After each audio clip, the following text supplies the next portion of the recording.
You have 48 hours to pay the fine or we'll place a lien on your property. That's what Patricia Montgomery said to me, standing on my front porch with her arms crossed and that smug smile plastered across her face. Her reason? My mailbox was the wrong shade of black. Apparently, it violated Section 47, subsection D of the Riverside Meadows HOA bylaws, which specified that all mailboxes must be approved midnight black, not standard black like mine. The fine? $20,000. Yes, you read that right. $20,000 for a mailbox. But here's what Patricia Montgomery didn't know. I'm Judge Carolyn Williams. And for the past 12 years, I've presided over civil court in this county, including every single HOA dispute case that comes through our jurisdiction. I've seen HOA boards abuse their power before. I've ruled against overzealous presidents who think a homeowners association gives them the authority to act like tyrants. I've thrown out ridiculous fines, invalidated illegal rules, and even ordered HOA boards to pay homeowners legal fees for harassment.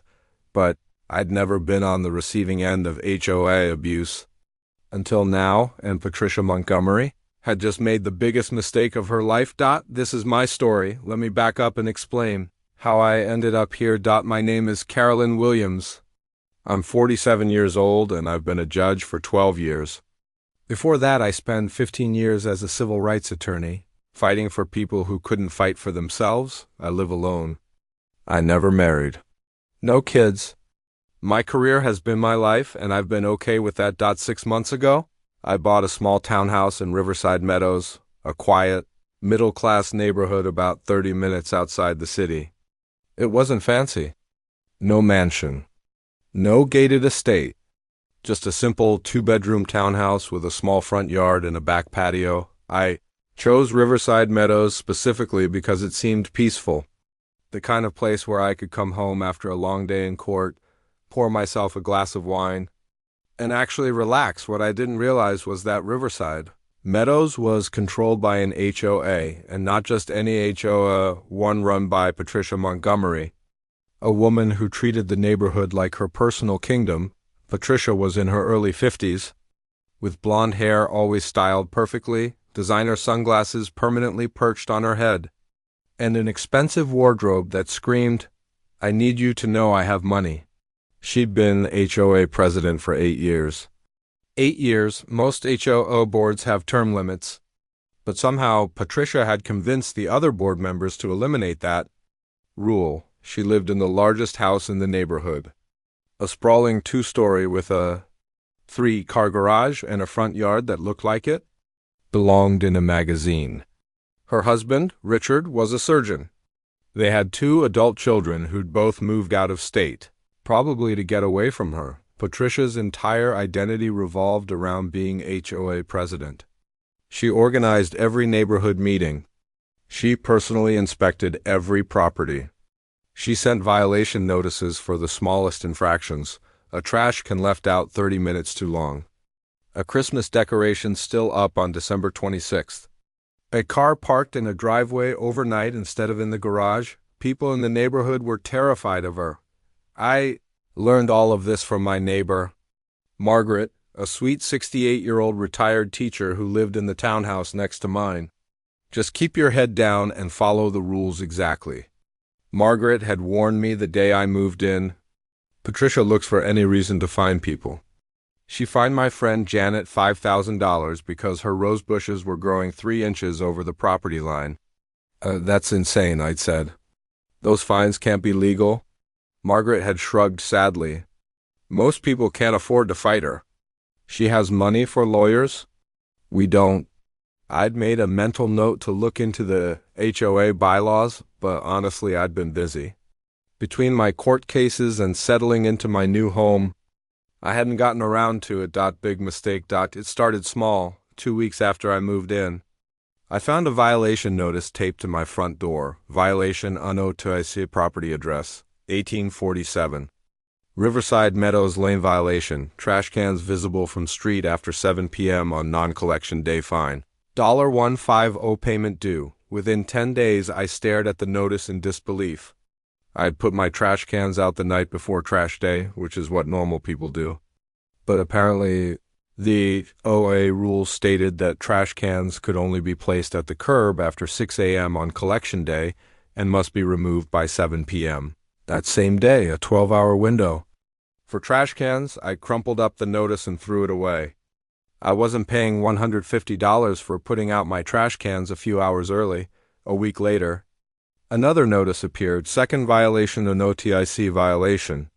Failure to pay initial fine plus new violation, garden hose visible in front yard. Accumulated fines, $400 payment due, within 7 days a garden hose. In my own front yard was now a $250 fine. I was starting to get annoyed, but I still thought this was just overzealous rule enforcement that would blow over if I ignored it wrong again. One Saturday morning, I was drinking coffee on my front porch when Patricia Montgomery pulled up in her white Mercedes SUV. She stepped out wearing white capri pants, a designer blouse, and those ever-present sunglasses. She walked up my driveway like she owned the place. "Miss Williams," she said, not bothering with pleasantries, "we need to discuss your ongoing violations." "Good morning to you too," I said calmly. Patricia's smile was thin and fake. "I've sent you 2 violation notices. You haven't responded to either one." "That's unacceptable. The fines are ridiculous," I said evenly. "I'm not paying $150 for trash cans." Her expression hardened.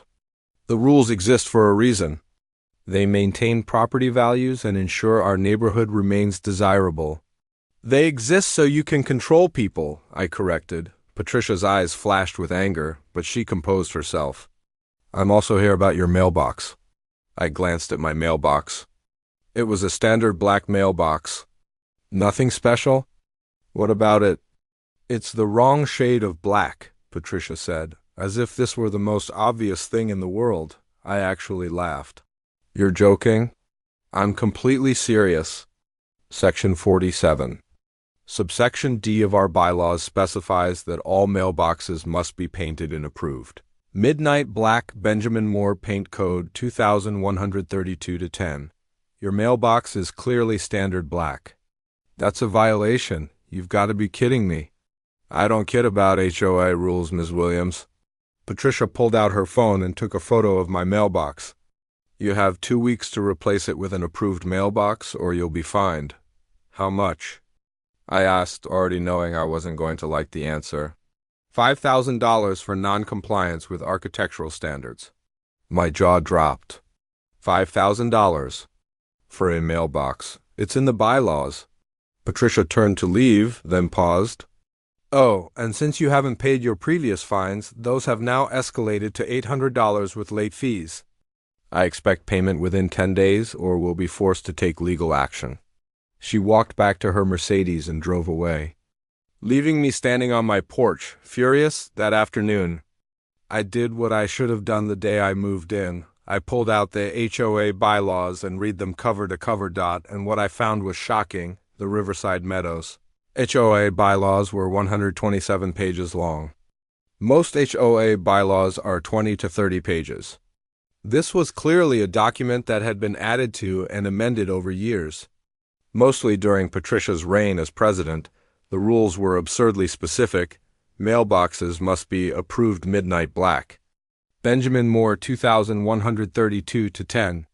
Trash cans could only be visible for a 12-hour window on collection. Dano vehicles could be parked in driveways overnight. Garage only, no garden hoses.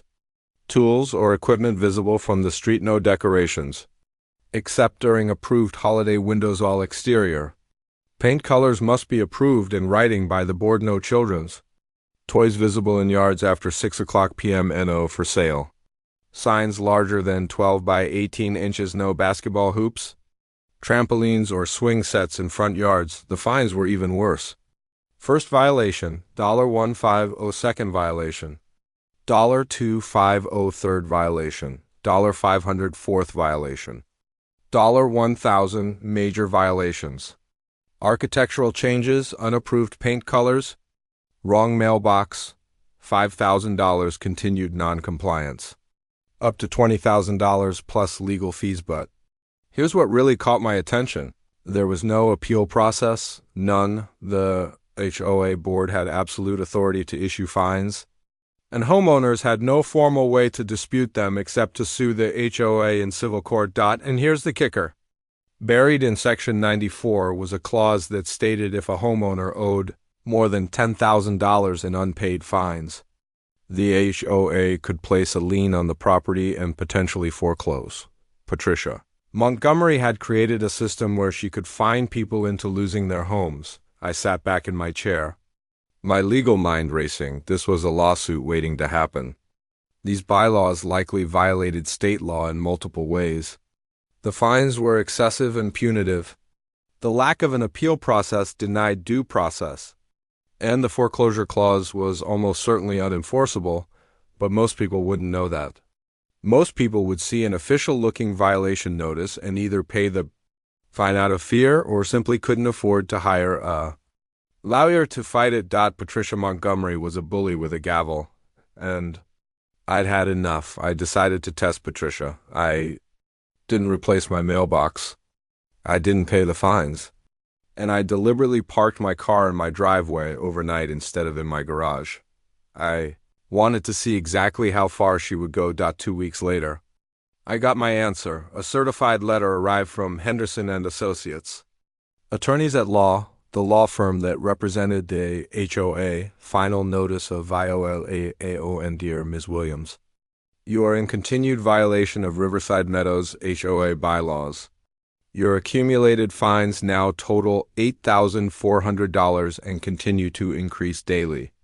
You have failed to 1. Pay previous fines, $8,002, replace non-compliant mailbox, $50,003, remove vehicle from driveway overnight. 14 violations at $150 each equals $2,100. 4. Remove garden hose from front yard, $500. You have 48 hours to pay the full amount of $8,400 or the HOA will pursue legal action, including placing a lien on your property. Sincerely, Patricia Montgomery, HOA President. I stared at the letter in disbelief. $8,400 for a mailbox, some trash cans, a garden hose, and parking in my own driveway. I picked up my phone and called the law firm. Henderson and Associates, a receptionist answered. This is Judge Carolyn Williams. I need to speak with whoever is handling the Riverside Meadows HOA account. There was a pause. I'm sorry. Did you say Judge Williams? Yes, I'm a civil court judge in this county, and I've received a collections letter from your firm regarding HOA fines. I'd like to speak with the attorney handling this matter. Another pause. Please hold. 2 minutes later, a nervous-sounding man came on the line. This is Brian Henderson. Your Honor, I didn't realize you were the homeowner in question. Clearly, I said dryly. Mr. Henderson, have you actually reviewed the bylaws and fines in this case? Well, we represent the HOA, so we enforce whatever fines the board issues.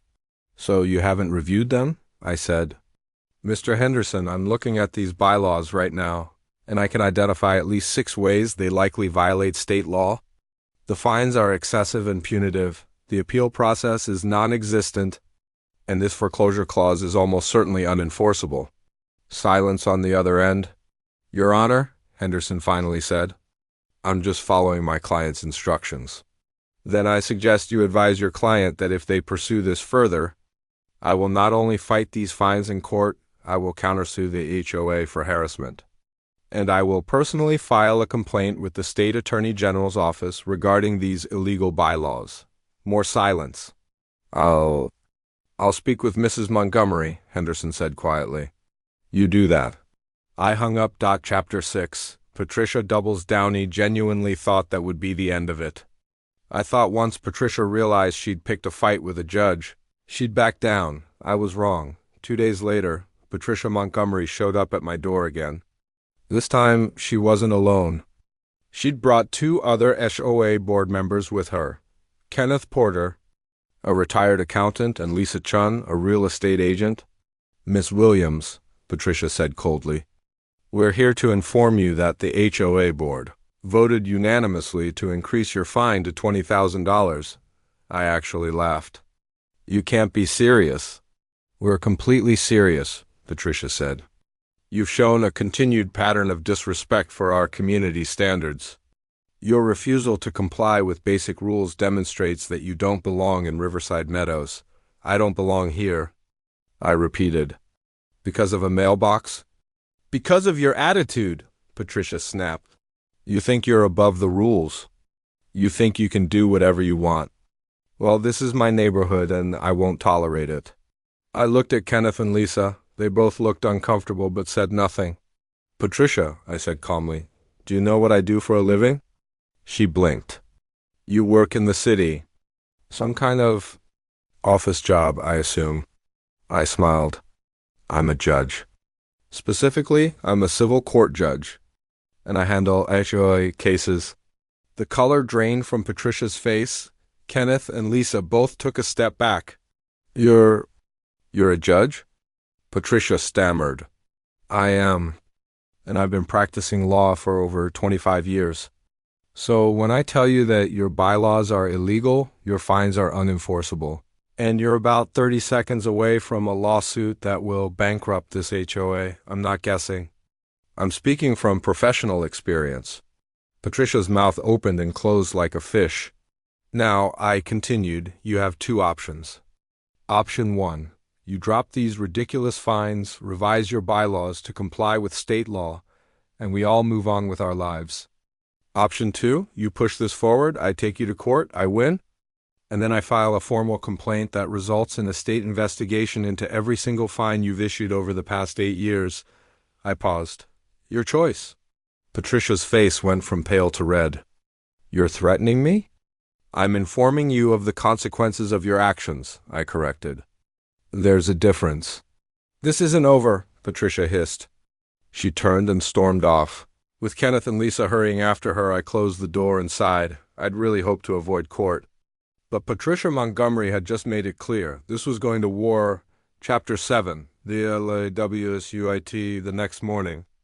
I did something I never thought I'd have to do. I sued my own HOA. I filed a complaint in civil court alleging excessive and punitive fines that violated state HOA laws, harassment, and selective enforcement of rules, denial of due process, no appeals, process illegal bylaws that exceeded the HOA's authority, abuse of power by the HOA.